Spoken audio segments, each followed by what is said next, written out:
Good morning, boys and girls. How are we today? Old Steveo in the wilderness today, going down this little trail. What made this trail mostly is raccoons, believe it or not. Right along the salt marsh. Here's the mangroves here. Yep. And they're all going to seed. They've already played out with their nectar. Yep, missed this crop this year thanks to the bears. Yeah, mosquitoes are terrible down here too. Absolutely terrible. What I've got here is a little feeder, test feeder. This is the only one. Well, I'm going to put out another one today. You can see how I rigged my little harness up here and all. And I put my parks people come along and say, what the hell is this going on here? Well, here I am, okay? I'm not hiding anything. They want to call me and chew my ass, they can. I'll just tell them, leave my stuff alone. Well, you're not supposed to be in there. Who said that? Who made that rule? They do have rules here. Do not molest, remove any animals, plants, or wildlife. I don't think bees are in that. They didn't specify bees, okay? I have found, actually I captured one. You see all these standing things with nothing on them? Those are cabbage palms. They're all dying out. I don't know if it was a disease, flooding, or what it was. I'm not sure. But yeah, there's still some here. There's still some cabbage palms surviving here. Here's one right here. Yeah, they grow slow. It'll take 20, 30 years probably before you start getting palms, you know, start harvesting honey from them. But anyway, I don't know. I had a howled out, rotted out, run along roadway, which is right over there, 100 yards. It's just a little small, I don't know, probably, I don't even think it's a half-mile loop that goes out through here. The water, if you went right through there, not far, 50 yards, you're right in the water. Just salt water. So, I'm gonna just try it here and see what happens. As soon as I get one hitting here, this is what I do. I put out these little tests. As soon as they start hitting, then I come back in. This is a nice tree. I can put my bucket on here, my trap. I'll move this jar up higher. I'll have the top of my trap about here, right about in here. And then I'll hang this jar above it so it'll drip down on the lid of the trap. And the bees, track bees, they can start feeding off the top of that bucket, because this thing drips as it really heats up. It's, 100 degrees here.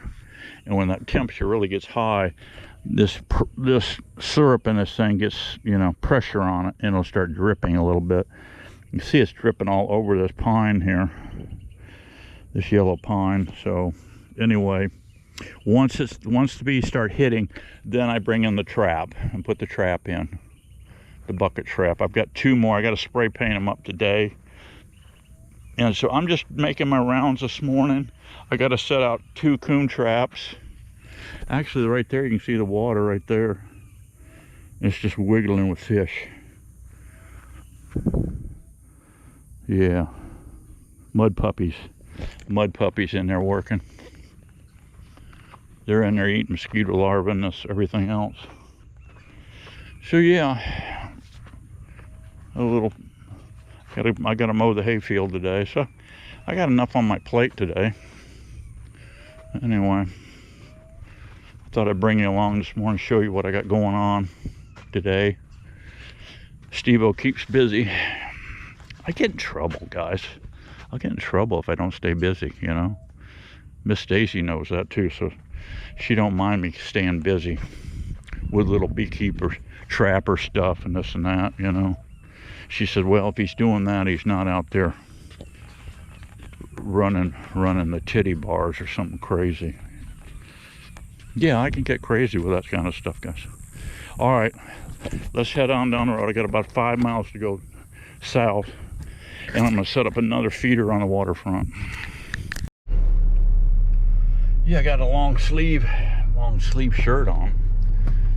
It's hot as hell. I mean, it is hot as hell. It's bumping 90 degrees. The humidity's crazy high. We had a bomb going off last night. Thunderstorm came in. Just lightning bolts flying every which way.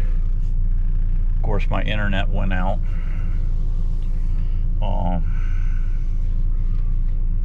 Yeah, that went out for a while. I wanted to show you this head net. Check this out. You know, I've been doing these. You know, this is the old Steveo. This is the old Steveo homemade type deal. This is what this is, a Daydan or a Man-like plastic helmet. And then you can see I added this little flange around here. And I am really, really liking that, dude. But I haven't been liking the material I've been putting on here. I had Pam come up. Miss Daisy's girlfriend brought her sewing machine up. And what I did, I went to Lowe's and bought a whole roll of this nylon window screen. And I think I finally did it, guys. Finally came up with something nice here. Yes, I did. Now, what the roll is 4 feet wide. And so with this little bit, you know, if you build one of these guys, they just don't have enough flange. The original helmet flange comes right here. I've added, 2 inches to that flange all the way around there. And it's not very thick, as you can see. It's very thin. I did a mat, and then I sprinkled on some chop. I had some fiberglass chop, and I sprinkled some of that on. It's just the combination of the two created this. And I brought the resin up to here, fiberglass resin chop, all the way up to the base of this helmet here. So yeah, this thing came out nice, and I've got all the, this is just window screen, guys. This is tough. I can see through it nice. I can see right through this stuff really nice. You can see my hand in there. This is tough.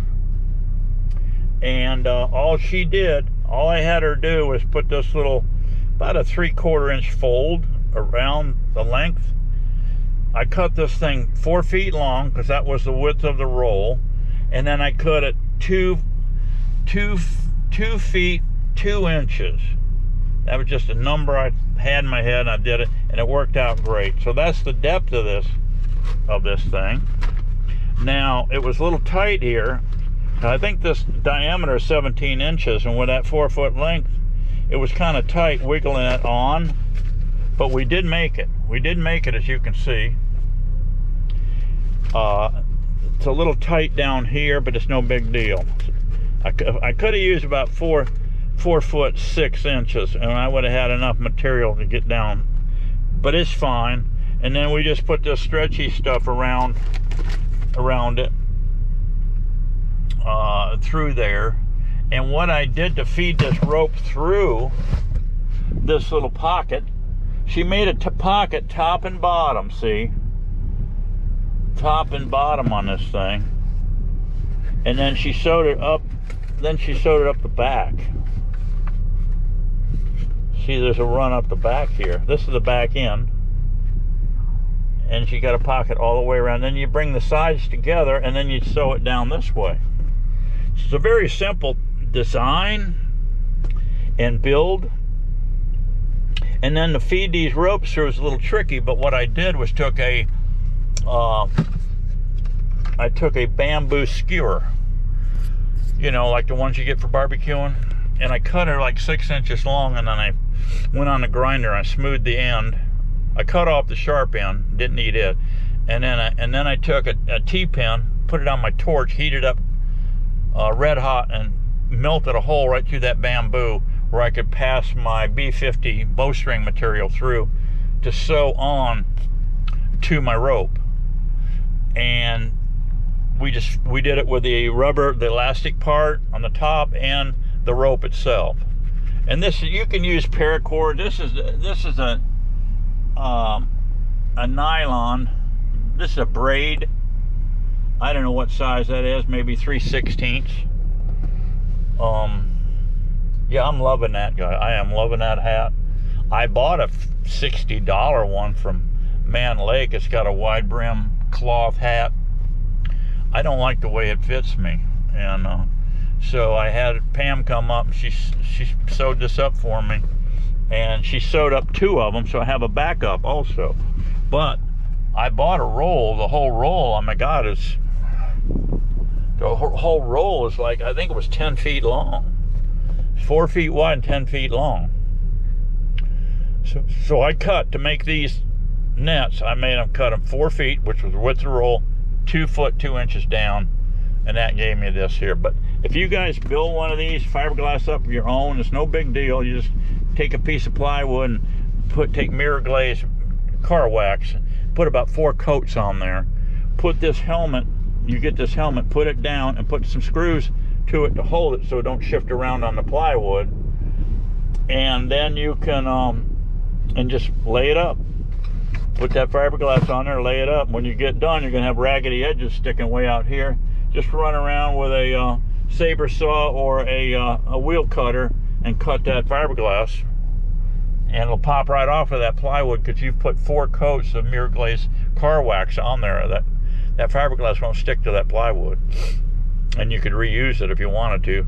But I'll tell you what, guys, put on whatever head net you want, but this thing is absolutely fantastic. And what I've done here, as you can see in here, you've got this adjustable band in here, nice sturdy band in here for adjusting your hat. So I just took this, see this here, this bandana, I took a bandana and I cut it in half, so I've got two sweatbands now, and I just wrap it around. You do about 3 wraps on that thing, and it'll stay right in there, just as nice as it can be. I've been using that thing quite a bit, and I haven't even pulled it out and washed it yet, that bandana. But I've got a spare one that I can pull out, wrap up, put in there. But I was kind of proud of this friggin' head net here, because I've always battled with that. I was using telly netting, and that telly netting was so light, so fragile, it'd blow up on your face. A wind come by, blow on your face, and then you get a bead pin that netting to your side of your face. I don't have that issue with this window screen here. This is tough stuff right here. And the other thing with the telly netting, you're in the woods, you're walking around, a little stick come out, like that little snarly looking thing right there. It'll pop out and grab that netting and just rip it. You won't have that issue with this window screen. It's nylon window screen, it's black. As you can see, you can see right through this material. It's fantastic. All right, let's load up and head down the road. I want to go about 5 miles south. I got another location where I had bees before, and I put out a bucket there once before. There's some wild, and it's right on the waterfront, right in with it's a park system there. I'm right up against a park system there also. That's the beauty of this, and you've got all this natural stuff along the waterfront here. And you talk about meat, a meat hunter, guys, a meat hunter's paradise. The raccoons down here are just thick. I got the one homeowner, actually, where I had the bear attack. He was complaining about raccoons. I said, I can thin them raccoons. Oh, I put a test jar, my test jars down there, and a trap. And he sent me a picture. He said, critters are playing with your feeder jar here.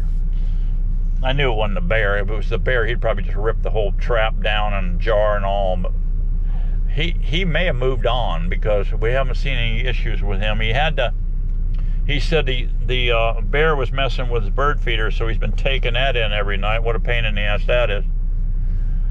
And I don't know, if he gets to be too big a pain in the ass, I'm just going to tell that homeowner, I said, I can catch that bear.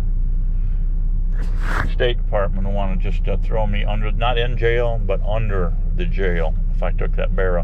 We've got enough bear issues now.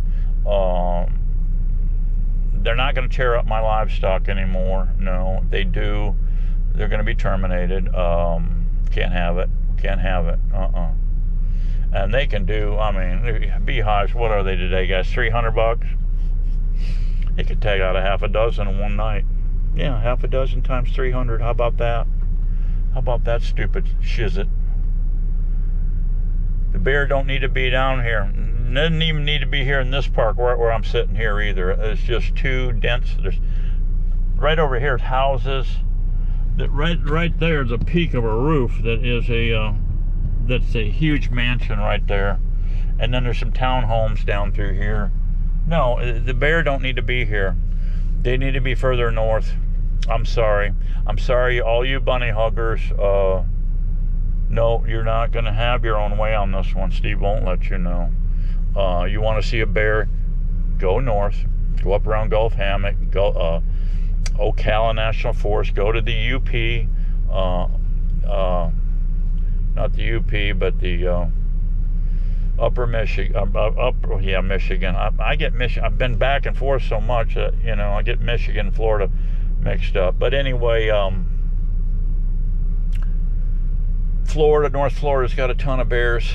Ocala area, all over. There's some down the Everglades, but you can't get them around people. So you stupid people at FWC, get that in your thick heads. You're not going to have these bees. I can be in here around this high density human area development. I can be here because guess what? I am human, all right? Some people think I'm not, though. They think I'm a Yeti. They think I'm a hybrid alien Yeti. Good old green tea, guys. I quit putting honey in my tea. I noticed my weight wasn't coming down like it should be. I want to get to 175. I'm 5'10", and 175 would be a good number for me. And that's what I'm going to do, hit that number. But I was having really sluggish issues getting there, so I'm still up there. I'm bumping 200 pounds, so that's no good. I got to get back to my old fighting weight, you know. Anyway, I'm going to stop BSing right now and get down the road. I got things to do. Something comes up, I'll pop the camera back on so you can see what the old Steveo's up to. Hey guys, I'm at my last stop here. This is where the bear got me. In my hive stand here. Bear had my stuff all over the place, all over in these bushes over here. And what do we got here? We got the bees working this. This is a good thing. Look at there, guys. The bees are going inside checking it out. How cool is that? Over here somewhere, there's an oak over here somewhere. I think it's over there. There's a bee tree there. We got bull ant issues here too, but that's okay. They're not going to get that much action here. I made some S hooks out of number 9. We can just put that right there. And let's see, I was doing a slip knot, but it's so much easier. It's so much easier to just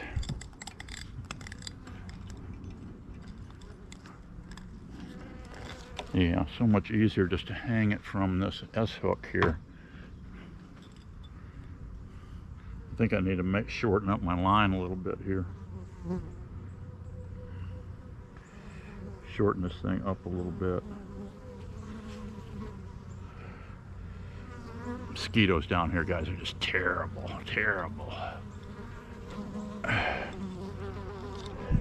See that? It's so much easier. It hangs nice and straight too. Yeah, we got bees hitting this thing. They're already playing peekaboo inside. Yeah. One thing I want to do is add another. I'm going to add one more piece of number 9 like this right around here. So I'm going to go get the twine and do that. It's number 30. Number 30 tarred nylon is what it is. Okay guys, what I did is cut this long enough to go around this tree in this bucket, and then I'm going to just make a big old fat loop like this. Come around here like this. Very simple stuff. I mean, very simple. Even Joe Biden could do this. I don't think so.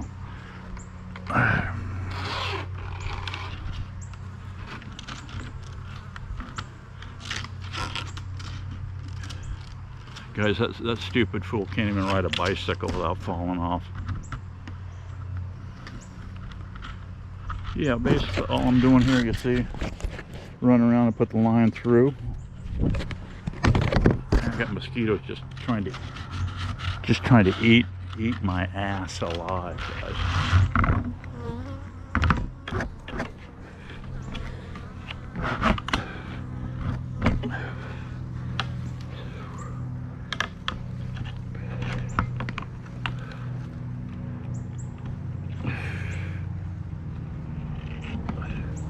Yeah, that's it, guys. Got 2 lines around there, good and tight. That bucket's tight, and that's 400. I think it's 480 or 490 pound strength. This number 30, as I recall. I may be wrong, but I think that's what it is. Yeah, all I got to do now is fill my feeder. Look at the bees coming in and out of here, guys. They're checking this out. And what's the beauty of this is,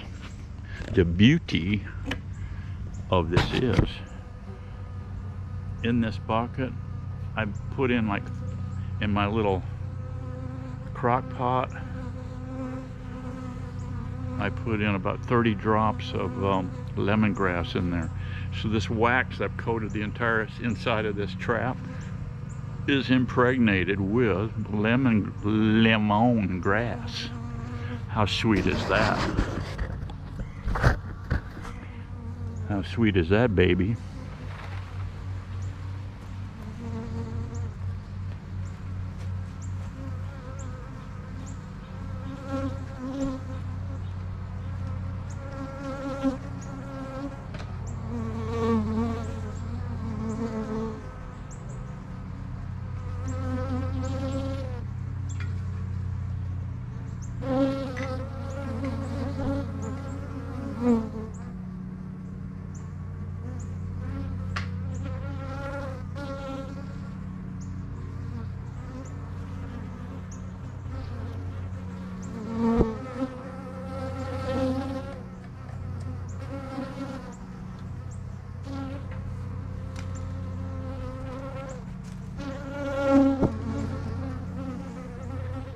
How sweet is this, guys? Look at these bees. They're just working the heck out of this. Now look at this, guys. I just come up here, hanging on my homemade S hook. Look at these bees, how fast they're hitting this. They are hungry. I love it. I love hungry honeybees. Yep. And that little S hook. This is 9 gauge fence wire, by the way. You buy it in big coils. I use it in a trap and this and that. So I got to set these 2 traps here.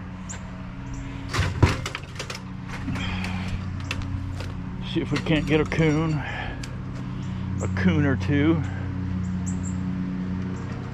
It's as good a spot as any right here. Get this set up. Alrighty, guys, got my trap set. I use these fiberglass rods right here for several things. I can combine 2 of those, and I invented years ago the SD snare bucket trap. Pretty clever invention of mine. Look at the bees running this thing, guys.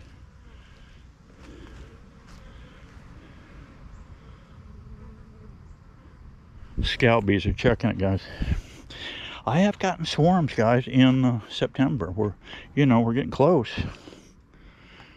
That pepper crop triggers them, I'm telling you. So we might have something going on here, guys. They're obviously feeding. The feeders obviously brought them to this bucket, right? We're spilling this stuff all over. They're investigating this bucket. They were already going inside this bucket. They're going back to base camp and telling, whoa, we got something going on over here. We got something going on over here. So hopefully we'll catch some. Everyone I catch. Hey guys, what do you get?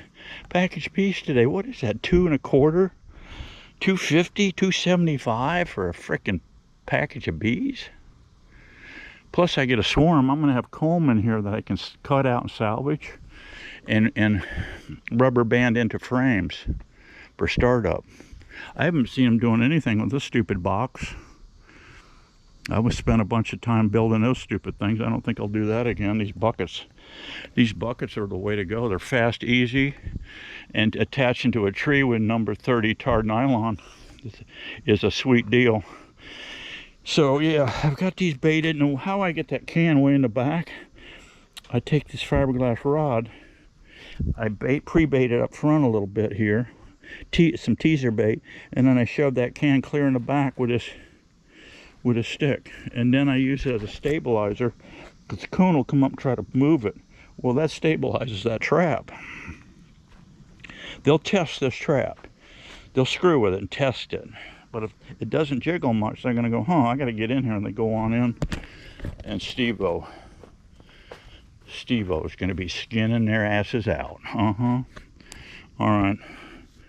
I got to run, guys. I got to quit skinning your asses right now because I got things to do. I'm going to be in the saddle for 2 freaking hours mowing the hayfield. So my work is never done. I'll bring you back tomorrow so we can check our traps and add more food to these jars, because it will be empty, guys. It will be empty. Now the ones further north, I'm going to give them more time because they're just starting up. And once they get located, yes, they're going to start hitting me on a daily basis and sucking up a whole quart. But we ain't there yet with those. So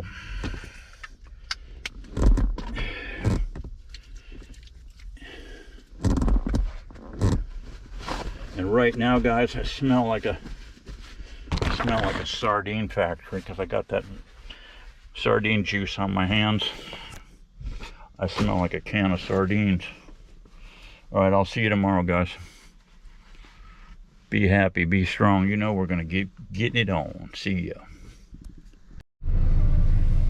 Okay, final thought from old Steveo, man of the wilderness. You guys, be careful out there now. Stay out of them titty bars. They ain't nothing but trouble. And them girls that work them titty bars, sliding up and down them poles,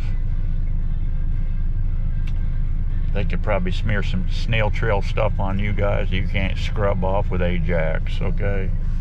Just be careful. And you ladies out there, you classy ladies out there,